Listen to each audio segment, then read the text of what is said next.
अस्सलाम वालेकुम दोस्तों, की हाल है? ठीक ठाक हो जनाब? मेरे सामने तुसी गड्डी देख रहे हो, पिकअप गड्डी है।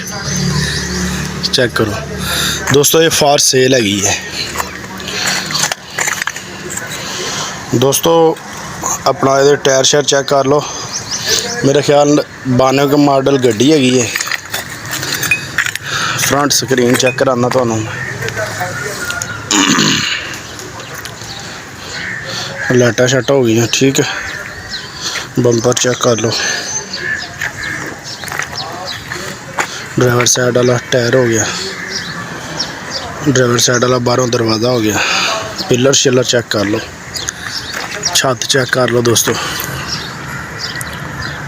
काम शाम होने वाला है बाहरों गड्डी तो उधर चलती बिल्कुल ठीक है। इंजन भी ठीक है, थोड़ा बहुता काम होने वाला है।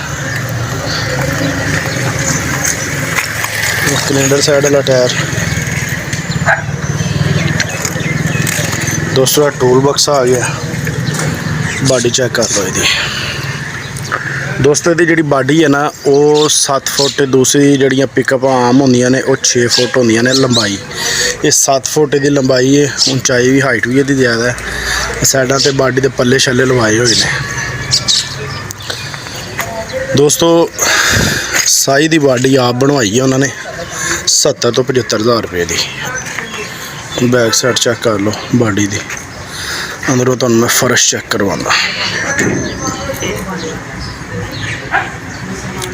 अंदरों फर्श है जी दोस्तों। कैलेंडर साइड का जोड़ा वा ना टायर दे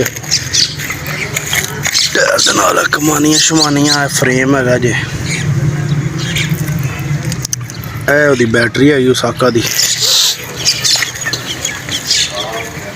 डाला शाला जोड़ा ना काफ़ी मजबूत है, आप बनाया है। पिछला बंपर चेक कर लो दोस्तों। बॉडी इन्होंने आप बनवाई सी दोस्तों। बॉडी इन्होंने ना खुद बनवाई सी। ड्राइवर साइड वाला पिछला टायर चेक कर लो।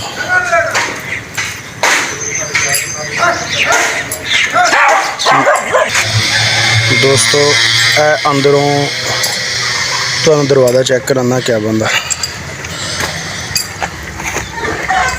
सीटा शीटा चेक कर लो।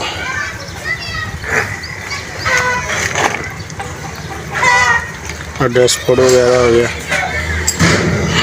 स्टीयरिंग गियर आ गया। कैबिन की छत चेक करो।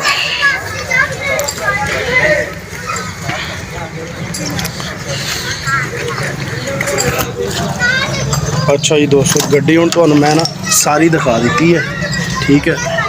गड्डी तुसी देख ली है, रैड कलर दे विच ते मेरे ख्याल 1992 मॉडल है गड्डी है। कुछ कागज़ कंप्लीट है ने। जिन्हां दी गड्डी है ना उन्होंने वाला साहब के नाम है। तो कोई मेरा ख्याल है रूट या टोकन पासिंग लगन वाली है, या शायद पासिंग हैगी है। बकाया तो मैं डिस्क्रिप्शन भी नंबर दे दाँगा। तो ओनर का नंबर जिन्हों की हैगी है उन्होंने को तुसी फ़ोन करके सारी मालूमात लै सकते हो दोस्तों। तकरीबन 3.25 लाख रुपए की डिमांड है। 5-10 हज़ार रुपये का उत्ते थले करके तो गड्डी दे देना दोस्तों। एक गड्डी रोज़ी वाली है। अगर तुसी 3.25 तक गड्डी लै लेंदे हो फिर आसानी नाल 60 तो 70 हज़ार रुपया तुसी हर महीने कमा सकते हो दोस्तों। कमा किस तरह सकते हो, ये गड्डी अड्डे ते भी चल सकती है। इसकी बॉडी पिछों वड्डी है, क्योंकि आम जड़ियाँ पिकअप गड्डियाँ होंदियां ने ना उन्होंने 6 फुट बॉडी होंदी है, इसकी 7 फुट बॉडी है। उस तो बाद हाइट भी ठीक है, जी चौड़ाई है वो भी इन्होंने थोड़ी जी वधाई हुई है। यानी कि ये चंगा भला माल इस गड्डी दे विच आ जाता है।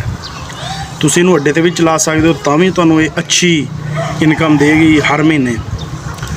तो या अगर तुसी लैके किसी कंपनी के नाल ला देंदे हो, जिस तरह अपना हो गई कोई कोरियर कंपनी हो गई, या अपना जोड़ा वा होर कोई कंपनी हो जाती है, या तुसी अपना जोड़ा वा किस चिल्लर वगैरह दे मगर खा लेंदे, दुध का काम करते देते, वो भी ठीक है। वो भी तुहानूं महीने के चंगे भले पैसे जोड़ा वा तुसी इस गड्डी तो कमा सकते हो दोस्तों। मेरी गल्लां शायद तुहानूं मजाक लगन दोस्तों। मेरी गल तो शायद तुसी इतबार ना करो, लेकिन कई ऐसे बंदे मैं देखे ਜਿਨ੍ਹਾਂ ਨੇ ਥੋੜ੍ਹੇ ਜਿਹੇ ਪੈਸਿਆਂ ਨਾਲ ਕੰਮ ਸ਼ੁਰੂ ਕੀਤਾ ਵਾ ਤੇ ਅੱਜ ਮਾਸ਼ਾਅੱਲਾ ਉਹਨਾਂ ਕੋਲ 4-5 ਗੱਡੀਆਂ ਨੇ। ਅੱਜ ਠੀਕ ਠਾਕ ਕੰਮ ਹੈ ਉਹਨਾਂ ਦਾ। ਅਗਰ ਤੁਸੀਂ ਸਟਾਰਟ ਕਰਨਾ ਚਾਹੁੰਦੇ ਹੋ ਕੰਮ ਤੇ ਮੈਂ ਕਹਿੰਦਾ ਇਹੋ ਜਿਹੀ ਗੱਡੀ ਤੋਂ ਸਟਾਰਟ ਕਰੋ, ਤੁਹਾਨੂੰ ਜ਼ਿਆਦਾ ਤਜਰਬਾ ਹੋ ਜਾਏਗਾ। ਇਹੋ ਜਿਹੀ ਗੱਡੀ ਅਗਰ ਖੁਦਾ ਨਾ ਖਾਸਤਾ ਨੁਕਸਾਨ ਵੀ ਕਰੇ ਨਾ ਦੋਸਤੋ ਤੇ ਜ਼ਿਆਦਾ ਨਹੀਂ ਕਰਦੀ, ਕੋਈ ਹਜ਼ਾਰਾਂ 'ਚ ਕਰ। ਅਗਰ ਤੁਸੀਂ ਨਾ ਤਜਰਬਾਕਾਰ ਹੈਗੇ ਜੇ, ਤੁਸੀਂ ਡਾਇਰੈਕਟ ਹੀ 50-60 ਲੱਖ ਦੀ ਗੱਡੀ ਲੈਂਦੇ ਹੋ ਤੇ ਫਿਰ ਉਹ ਨੁਕਸਾਨ ਕਰੇਗੀ ਤੇ ਦੋਸਤੋ ਲੱਖਾਂ ਦੇ ਵਿੱਚ ਹੋਏਗਾ। ਅੱਗੇ ਦੋਸਤੋ ਹਰ ਬੰਦੇ ਦਾ ਆਪਣਾ ਦੇ ਨਾ, ਹਰ ਬੰਦੇ ਦੀ ਆਪਣੀ ਮਰਜ਼ੀ ਹੈ। ਵੀਡੀਓ ਕੈਸੀ ਲੱਗੀ ਕਮੈਂਟ ਦੇ ਵਿੱਚ ਜ਼ਰੂਰ ਦੱਸ ਦਿਆ ਜੇ। ਕੋਈ ਗੱਲਬਾਤ ਪੁੱਛਣੀ ਹੋਵੇ ਤਾਂ ਵੀ ਦੱਸ ਦਿਆ ਜੀ। ਦੋਸਤੋ ਚੈਨਲ ਨੂੰ ਸਬਸਕ੍ਰਾਈਬ ਕਰ ਲਓ, ਵੀਡੀਓ ਲਾਈਕ ਸ਼ੇਅਰ ਕਰਨਾ ਨਹੀਂ ਭੁੱਲਣਾ ਤੇ ਬੈਲ ਆਈਕਨ ਦਾ ਬਟਨ ਦਬਾਉਣਾ ਵੀ ਨਹੀਂ ਭੁੱਲਣਾ, ਤਾਂ ਕਿ ਜਿੰਨੀਆਂ ਵੀ ਸਾਡੀਆਂ ਨਵੀਆਂ ਵੀਡੀਓ ਆਉਂਦੀਆਂ ਨੇ ਟਰਾਂਸਪੋਰਟ ਮਸਲੇ ਦੇ ਬਾਰੇ, ਸ਼ਾਹਜ਼ੋਰ ਦੇ ਬਾਰੇ, ਪਿਕਅਪ ਦੇ ਬਾਰੇ, ਹੋਰ ਕਿਸੇ ਗੱਡੀ ਦੇ ਬਾਰੇ, ਉਹ ਆਸਾਨੀ ਨਾਲ ਤੁਹਾਡੇ ਤੱਕ ਪਹੁੰਚਦੀਆਂ ਨੇ। ਬਕਾਇਆ ਸਾਡੀ ਤੇ ਇਹ ਦੁਆ ਦੋਸਤੋ, ਜਿੱਥੇ ਰਹੋ ਖੁਸ਼ ਰਹੋ। ਇਨਸ਼ਾ ਅੱਲਾਹ ਤਾਲਾ ਮਿਲਾਂਗੇ ਅਗਲੀ ਨਵੀਂ ਵੀਡੀਓ ਦੇ ਵਿੱਚ। ਸਾਨੂੰ ਦਿਓ ਇਜਾਜ਼ਤ। ਅੱਲਾ ਹਾਫਿਜ਼।